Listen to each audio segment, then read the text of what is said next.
Hello guys. कैसे हैं? आशा करते हैं कि आप लोग भी अच्छे होंगे।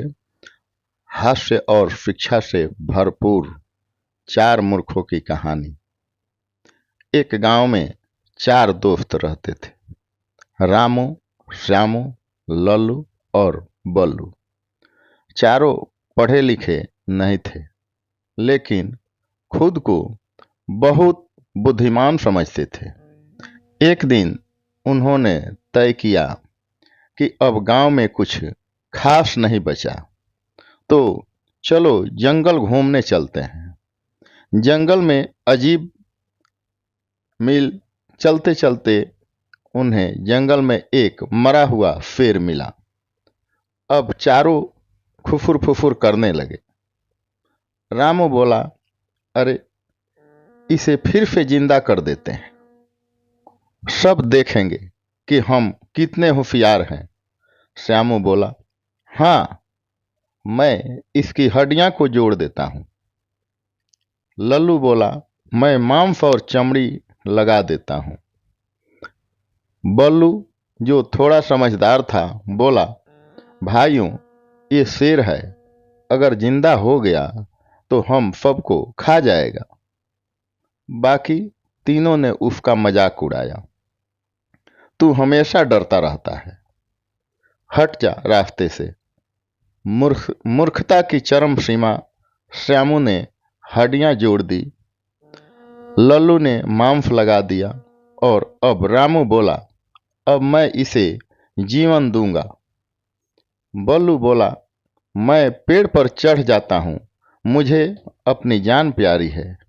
जैसे ही रामू ने मंत्र पढ़ा, फिर जिंदा हो गया और सबसे पहले उसी ने रामू, श्यामू और लल्लू को खा लिया। बल्लू पेड़ से सब देख रहा था और बोला, मूर्खता में डूबे ज्ञान का यही अंजाम होता है। शिक्षा, ज्ञान के साथ समझदारी जरूरी है।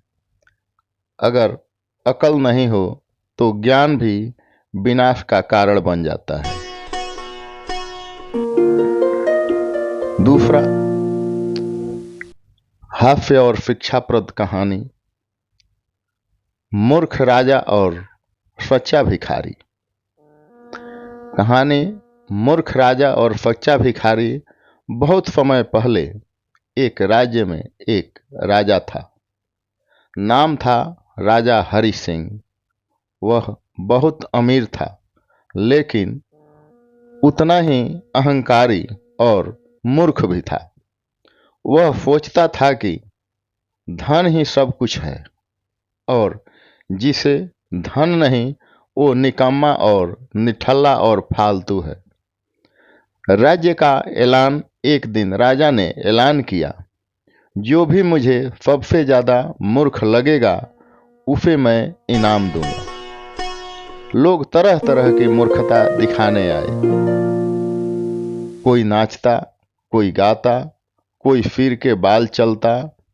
राजा खुश होता रहा, लेकिन तभी एक भिखारी आया।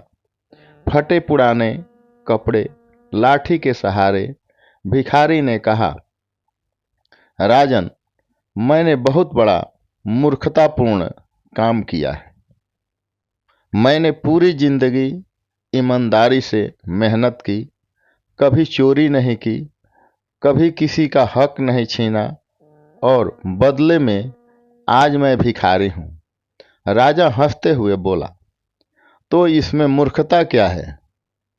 भिखारी मुस्कुराया और बोला, राजन, असली मूर्ख तो आप हैं जो समझते हैं कि धन ही इंसान की पहचान है। आपने कभी गरीब की भूख नहीं जानी, मेहनत कश की इज्जत नहीं की और आज आप मूर्खता का इनाम देने बैठे हैं। सभा में सन्नाटा छा गया। राजा शर्मिंदा हो गया। उसे एहसास हुआ कि उसका घमंड ही उसकी सबसे बड़ी मूर्खता है। उसने भिखारी को इनाम नहीं सम्मान दिया और खुद को सुधारा। शिक्षा, धन नहीं, संस्कार और समझदारी इंसान को बड़ा बनाते हैं। जो अपने भीतर की गलतियों को पहचान ले वही सच्चा ज्ञानी है। और सबसे बड़ा मूर्ख वो है जो खुद को सबसे बुद्धिमान समझे और बुद्धिमान समझते हैं। शिक्षाप्रद और हास्यपूर्ण कहानी। 3 मूर्ख और 1 कुआं। किसी गांव में 3 दोस्त रहते थे, धना, भोलू और पप्पू। तीनों बहुत प्यारे लेकिन उतने ही मूर्ख। एक दिन गांव के सरपंच ने कहा, गांव का कुआं गंदा हो गया है, उसे साफ करना है। तीनों दोस्त जोश में आ गए। धन्ना बोला, हम तीनों मिलकर कुएं को साफ कर देंगे। गांव वाले हमें हीरो मानेंगे और सम्मान देंगे और हमसे डरेंगे। काम की शुरुआत भोलू ने बाल्टी से पानी खींचना शुरू किया। पप्पू की जिम्मेदारी थी गंदगी अलग करना। धन्ना को कहा गया जो पानी निकले उसे बाहर फेंक देना। लेकिन कुछ देर बाद धन्ना थक गया। उसने सोचा बार बार कुएं से पानी बाहर लेकर जाना मुश्किल है, तो उसने वही पानी फिर से कुएं में डालना शुरू कर दिया। पप्पू ने पूछा, धन्ना तू पानी बाहर क्यों नहीं फेंक रहा? धन्ना बोला, सब काम मैं ही करूं क्या? बाहर भी मैं जाऊं, पानी भी फेंकूं, तुम लोग क्या कर रहे हो? भोलू ने सिर खुजाया और कहा, सही बात है, क्यों न मैं भी पानी खींचकर उसी में डाल दूं। कुछ देर में तीनों यही करने लगे, पानी निकलना और फिर वापस उसी में डालना। अंत में गांव वाले आए, देखा कुआं वैसा का वैसा ही गंदा पड़ा हुआ है। सरपंच ने पूछा, तुमने क्या किया? तीनों बोले, हमने बहुत मेहनत की लेकिन पानी तो वहीं रहा।